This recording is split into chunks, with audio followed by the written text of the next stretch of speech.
నాకు తెలిసి ఈ సండే ఈ సాటర్డే ఒక టాపిక్ అయితే వస్తుంది రా. ఆ లత్కోర్ అని అన్నాడు చూడు మన మాస్క్ మ్యాన్, దాని గురించి టాపిక్ వస్తుంది. లత్కోర్ అంటే తప్పు కాదు, అతను అంటే తప్పు. అయితే నేను ఓ మాట అంటాను, లత్కోర్ హరీష్ ఓకేనా, మంచిదేనా? నేను ఆ కాంటెక్స్ట్ లో అనలేదండి. లత్కోర్ అంటే చిల్లర పంచాయతీలు ఆ ఉద్దేశంతో అన్నాను. హరీష్ నాకు నువ్వు చెప్ప మాకు, లత్కోర్ అనేవాడు నువ్వు ఇంట్లో వాడతావా? వాడవు కదా. బిగ్ బాస్ లో ఎలా కరెక్ట్ అయిపోయింది?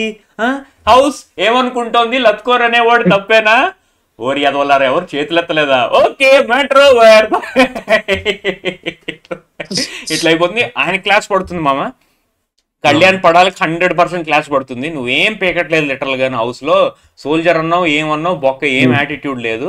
అండ్ ఇంకోటి మూడో క్వశ్చన్, ఎంతమంది డెమాన్ పవన్ గేమ్ తో హ్యాపీగా ఉన్నారు, అదే క్యాప్టెన్సీ హ్యాపీగా ఉన్నారు? 50%. ఓకే మ్యాటర్ ఓవర్, ఇంకేం మాట్లాడు. ఇంకోటి ఈ ఫ్లోరాన్ అప్రిషియేట్ చేస్తాడు, టాస్క్ బాగా ఆడిందని చెప్పి.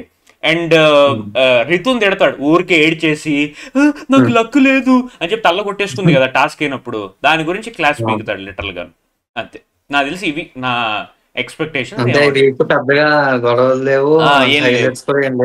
అందుకే ఈ మూడు 4 టాపిక్స్ తీసుకొస్తారు. దీంతో సాటర్డే సండే అంత ఫన్ డే, పాట పాడండి, గంట కట్టండి, అట్లా అయిపోతాయి లిటరల్ గాను. అండ్ ప్రియాకి బాయ్ బాయ్ చెప్పేస్తారు అంతే. సో ఈ వీక్ ఎక్స్పెక్ట్ చేసినట్టే జరుగుద్ది, పెద్ద గింజుకోవాల్సిన అవసరం లేదు.